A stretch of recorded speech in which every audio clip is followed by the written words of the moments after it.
नमस्कार, मी भाऊ तोरसेकर. तुम्ही बघत आहात प्रतिपक्ष. नमस्कार, मी भाऊ तोरसेकर. तुम्ही बघत आहात प्रतिपक्ष. मित्रांनो, कधीकधी पक्षाचा म्होरक्या जो असतो तोच पक्षाचा कसा सत्यानाश करतो किंवा एक चांगला पक्ष, मोठा पक्ष, यशस्वी पक्ष जमीनदोस्त करून टाकतो, याची अनेक उदाहरणं गेल्या 10-12 वर्षात आपण सातत्याने बघत आलेले आहोत. म्हणजे तुमचे चंद्रबाबू नायडू असतील, त्यांनी आपल्या सासऱ्यांनी स्थापन केलेला आणि आंध्र प्रदेशात सत्तेवर आणलेला तेलुगू देसम नावाचा प्रादेशिक पक्ष आपल्या अहंकाराच्या आहारी जाऊन कसा जमीनदोस्त करून टाकला, हे गेल्या 10 वर्षात आपण बघितलेलं आहे. खरं 10 वर्ष नाही, चंद्रबाबूंच्या बाबतीत म्हटलं तर जवळजवळ 20-25 वर्ष ते असंच आपण न स्थापन केलेला पक्ष नुसता चालवू शकले नाहीत, तर खतम करून टाकून दिलेलं आहे त्यांनी. तीच गोष्ट उद्धव ठाकरेंच्या बाबतीत बोलता येईल. तीच गोष्ट काही प्रमाणात सुप्रियाताईंच्या बाबतीत, राष्ट्रवादीच्या बाबतीत म्हणता येईल. ह्याचं सगळ्याचे मेरुमणी म्हणून आपल्याला राहुल गांधी यांच्याकडे बघायला लागतं. कारण बाकीचे पक्ष तुलनेने नवे आहेत. कुठचा 50 वर्षाचा असेल, कुठचा 30-35 वर्षाचा असेल, पण राहुल गांधी ज्या पक्षाचं नेतृत्व करतात तो 140 वर्षाचा पक्ष आहे. ब्रिटिश काळापासून जी संघटना देशाच्या स्वातंत्र्यासाठी लढली आणि देशाचं स्वातंत्र्य मिळवण्यासाठी जे लहान मोठ्या प्रमाणावर देशाच्या कानाकोपऱ्यात कार्यरत असलेले लोक होते, ज्यांनी आशेने ज्या संघटनेकडे एक राष्ट्रीय नेतृत्व म्हणून बघितलं आणि काँग्रेस चळवळीशी लहान मोठे गट जोडले गेले, त्याला आजची काँग्रेस म्हणतात. राहुल गांधी किंवा त्यांच्या कुटुंबाने हा पक्ष, परिवाराने हा पक्ष स्थापन केला नाही किंवा चालवला नाही. नेहरू किंवा अगदी त्यांचे पूर्वजसुद्धा काँग्रेस पक्षात येण्याच्या आधीपासून काँग्रेस अस्तित्वात होती. अगदी ॲनी बेझंट, ह्यूम वगैरे अशा लोकांनी होम रूल किंवा अशी चळवळ सुरू केली होती. त्यातून आजचा काँग्रेस पक्षाचा आरंभ झालेला आहे. पण तो पक्ष स्वातंत्र्योत्तर काळात नेहरूंनी हळूहळू करत पारिवारिक पक्ष बनवून टाकला. एका कुटुंबाची, एका परिवाराची ती मालमत्ता बनवून टाकली.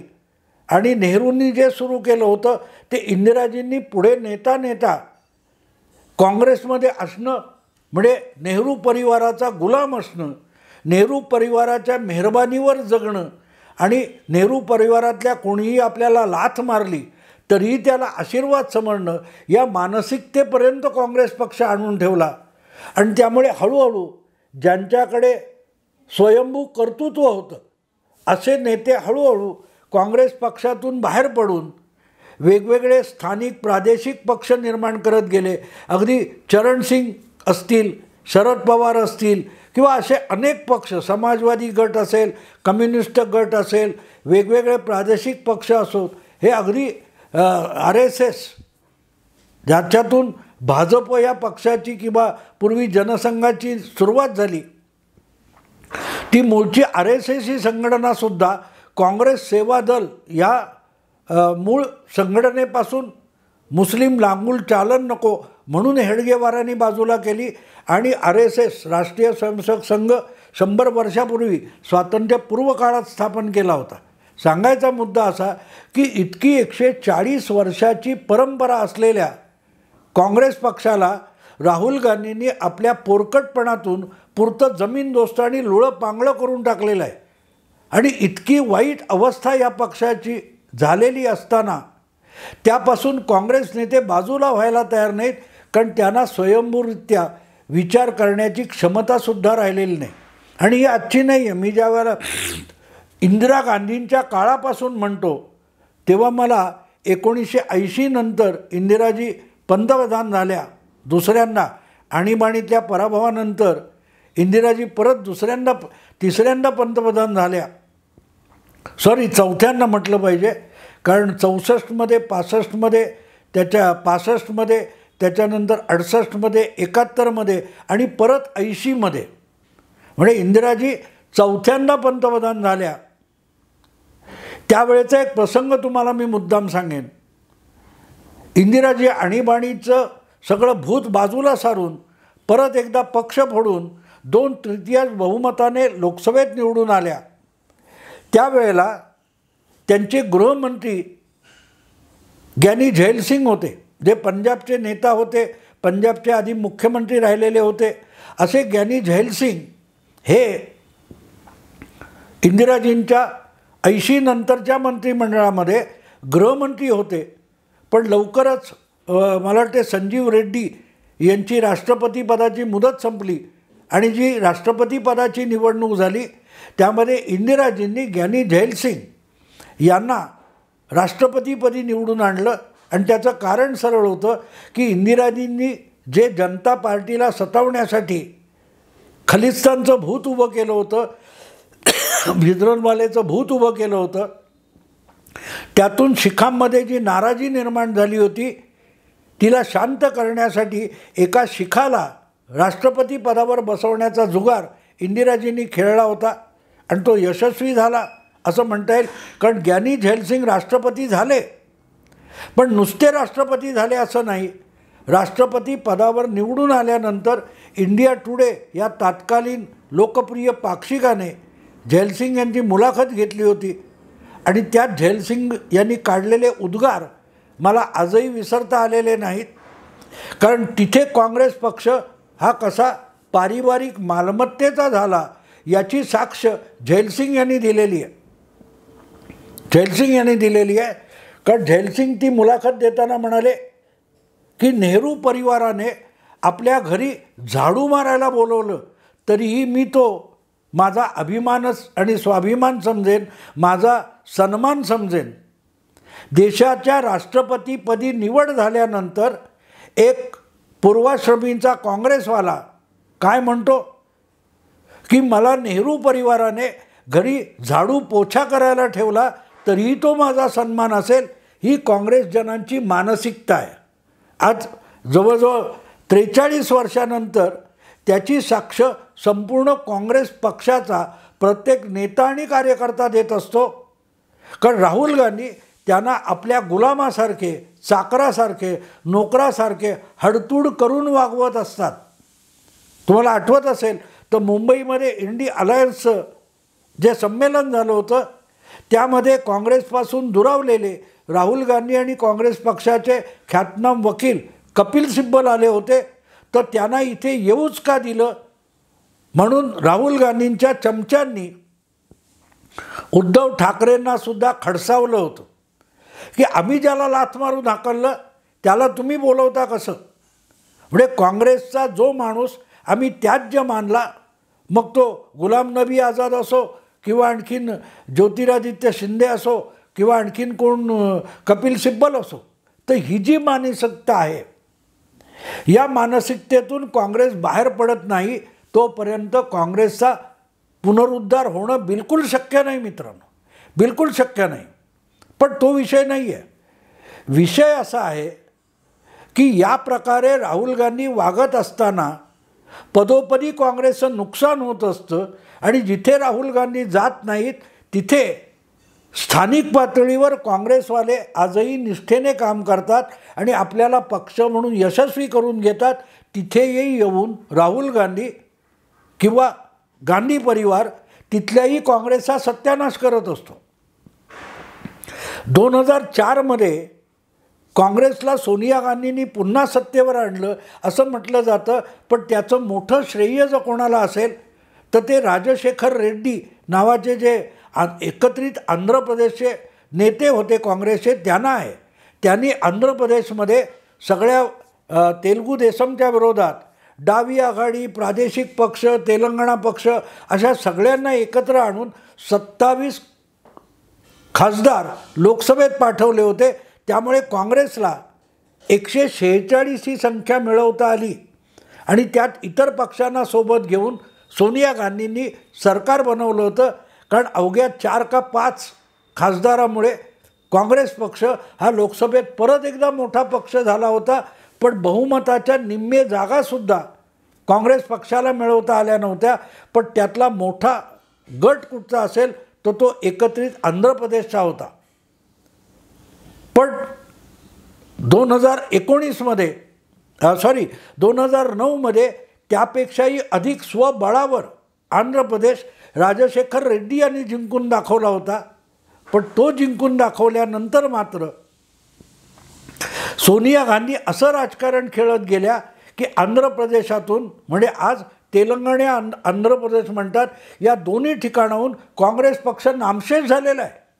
तेव्हा काँग्रेस पक्षाने गांधी परिवाराला काय दिलं याचा जेव्हा आपण विचार करतो तेव्हा गांधी परिवाराने काँग्रेस पक्षाला काय दिलं याचाही उलटा विचार होणं आवश्यक आहे.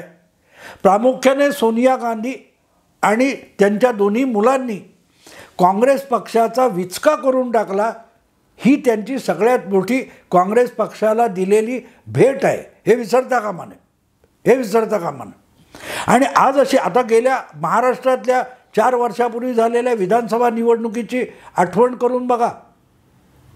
राहुल गांधी, प्रियंका गांधी किंवा सोनिया गांधी यापैकी एकही जण महाराष्ट्रात काँग्रेसच्या विधानसभा प्रचारासाठी आलेला नव्हता. राहुल गांधी एकदाच आले, ते नांदेड जिल्ह्यापुरते आले. तिथे 2 सभा घेऊन त्यांनी काढता पाय घेतला. त्याचीच पुनरावृत्ती 2021मध्ये बंगालमध्ये झाली. बंगालमध्ये राहुल गांधी मोठे वाजत गाजत प्रचाराला गेले. पण त्या कुठच्या नक्षलवाडी या एका मतदारसंघात एक प्रचार सभा घेतली आणि करोना असल्यामुळे असा प्रचार होता कामा नये असं ठरवून परत माघारी गेले.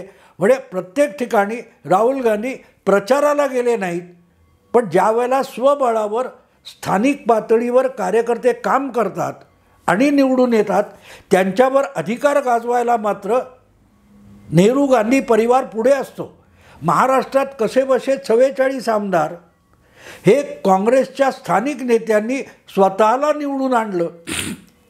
पण जेव्हा त्या 44 आमदारांच्या बळावर राज्यसभेचा खासदार निवडायचा होता तेव्हा मात्र सोनिया गांधींनी कोण तो प्रताप गडिया नावाचा उत्तर प्रदेशचा माणूस हा महाराष्ट्राच्या बोकांनी मारला आणि तो खासदार झाला.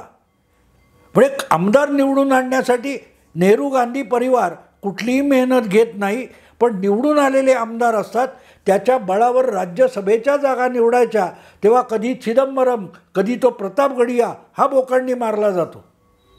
मुद्दा इतकाच आहे मित्रांनो की या राहुल गांधींचा त्रास आता हळूहळू काँग्रेसचे स्थानिक पातळीवरचे नेते बोलून दाखवायला लागलेत, कृतीतून दाखवायला लागलेले आहेत. राहुल गांधींचा अलीकडच्या काळातला आवडता छंद काय असेल तो उठता बसता गौतम अदानी किंवा उद्योगपती अदानी यांना शिवीगाळ करणं. पण याच अदानींना 3 विधानसभा निवडणुका होत आहेत. त्या छत्तीसगड, मध्य प्रदेश आणि राजस्थान या 3ही राज्यात काँग्रेसच्याच मुख्यमंत्र्यांनी सातत्याने आमंत्रित केलेलं आहे, बोलवलेलं आहे, त्यांच्याकडून गुंतवणूक आणून घेतलेली आहे. किंबहुना निवडणुकीसाठी सुद्धा गौतम अदानींकडून काँग्रेससाठी पैसा मिळावा अशी काहीतरी व्यवस्था या कमलनाथ माजी मुख्यमंत्री तुमचे बघेल आहेत छत्तीसगडचे किंवा गेहलोत राजस्थानचे यांनी केलेली आहे. पण गौतम अदानींनाच शिव्या घालायच्या आणि पक्षासाठी विधानसभा किंवा लोकसभा निवडणुकीसाठी पैसे मागायचे ही गोष्ट त्या मुख्यमंत्र्यांनाही किंवा प्रदेश नेत्यांनाही लाजिरवाणी वाटायला लागली आहे. आणि त्यामुळे त्यांनी स्पष्टपणे राहुल गांधी प्रचाराला येऊ नयेत आपल्या राज्यात यासाठी प्रयत्न केलेले दिसतात.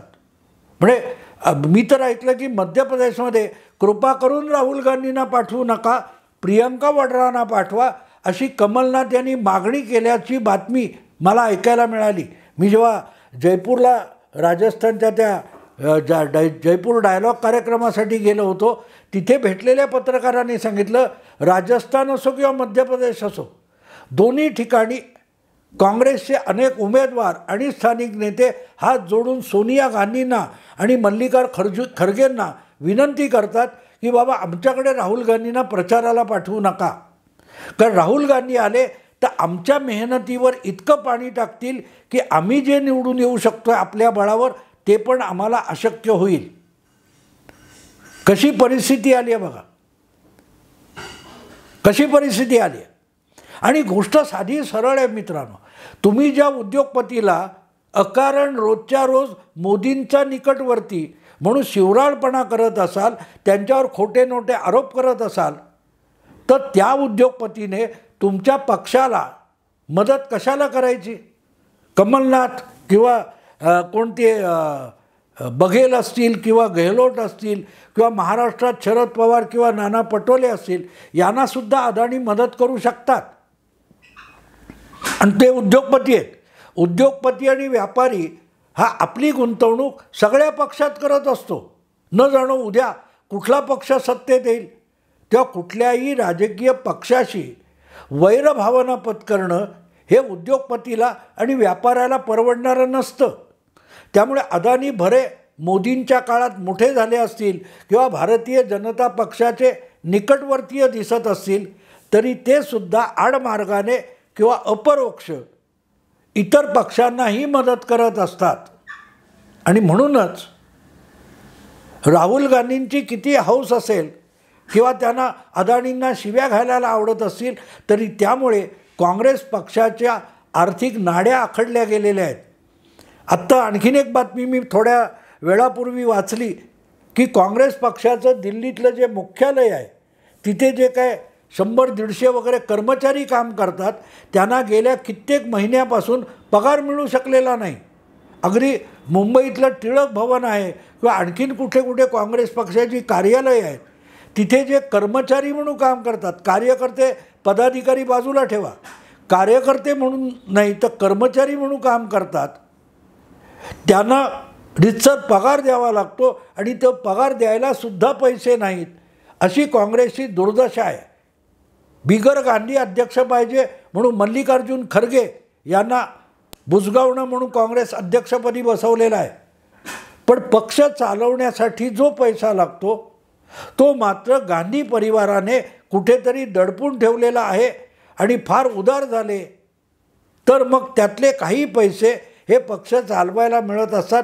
पण निवडणुका लढवायची वेळ आली की सगळ्या स्थानिक पातळीवरच्या नेत्यांना आपला निधी उभारावा लागतो. आणि तो निधी उभारायचा असेल तर अदानी, अंबानी वगैरे वगैरे उद्योगपती, व्यापारी यांच्या नागदुऱ्या काढाव्या लागतात. आता तुमच्या पक्षाचा सर्वोच्च नेत्या काहीही कारण नसताना तो उद्योगपती किंवा व्यापारी याची अखंड अविरत अकारण निंदा नालस्ती करत असेल, तर त्या व्यापारी किंवा उद्योगपतीकडे वाडगा घेऊन किंवा पदर पसरून मदत तरी कशी मागायची, ही कोंडी बिचाऱ्या स्थानिक प्रादेशिक काँग्रेस नेत्यांची होते. आणि म्हणूनच मी जे ऐकलं की कृपा करून राहुल गांधींना आमच्या राज्यामध्ये विधानसभा प्रचारासाठी पाठवू नका, अशी विनंती कमलनाथ, गेहलोत वगैरे लोकांनी किंवा बघेल या लोकांनी केलेली आहे. कारण त्यांचे अदानी यांच्याशी किंवा अंबानी यांच्याशी चांगले व्यवहारी संबंध आहेत, राजकीय संबंध आहेत, तसे व्यवहारी संबंध आहेत. कारण निवडणुका जिंकायच्या, राजकारण करायचं तर पैसा लागतो. राजकारण हे अर्थकारणावर सुद्धा अवलंबून असतं. तर राहुल गांधींना कोण NGOवाले किंवा त्यांच्या ज्या गोतावळ्यातले जे कोण लोक असतील, जे लिबरल म्हणून फार मोठं NGO सारखं कार्य करत असतील, त्या लोकांना अदानी आवडत नसले तरीही अदानींच्या किंवा अंबानींच्या आणि कुठल्या तरी भांडवलदारांच्या पैशाची मदत घेतल्याशिवाय काँग्रेस पक्षसुद्धा चालू शकत नसतो. आणि म्हणूनच राहुल गांधी हे हळूहळू प्रादेशिक पातळीवर, तरी राष्ट्रीय पातळीवर इतके दिवस होतंच, पण आता प्रादेशिक पातळीवर सुद्धा राहुल गांधी म्हणजे काँग्रेस पक्षाला असून अडचण आणि नसून खोळंबा असा प्रकार झालेला आहे. त्यामुळे राहुल गांधींना निवडणूक प्रचारासाठी आणू नका किंवा पाठवू नका हे विनंती करण्याची पाळी या प्रादेशिक नेत्यांवर आली आहे. आणि एका बाजूला ही पाळी जशी काँग्रेसच्याच प्रादेशिक नेत्यांवर आलेली आहे. तसंच इंडिया अलायन्स बनलेल्या मित्रपक्षांवर सुद्धा ती पाळी आलेली आहे. राहुल गांधी आमच्या पक्षाच्या किंवा आमच्या मंचावर नकोत हे हळूहळू नितीश कुमार असतील, ममता बॅनर्जी असतील, केजरीवाल असतील किंवा उद्धव ठाकरे असतील यांनाही सांगायची वेळ येणार आहे. अदानी प्रेमामुळे काँग्रेसच्याच अनेक मुख्यमंत्र्यांना आणि नेत्यांना आता राहुल गांधी नकोसे झालेत, ही आजची वस्तुस्थिती आहे. बघू आता आणखीन 3 आठवड्यात विधानसभांचे निकाल लागणार आहेत, तेव्हा राहुल गांधी कोणता चमत्कार घडवतात तेही आपल्याला दिसणार आहे. आत्ता इथेच थांबतो. आवडलं लाईक करा, शेअर करा, सबस्क्राईब करा. नमस्कार.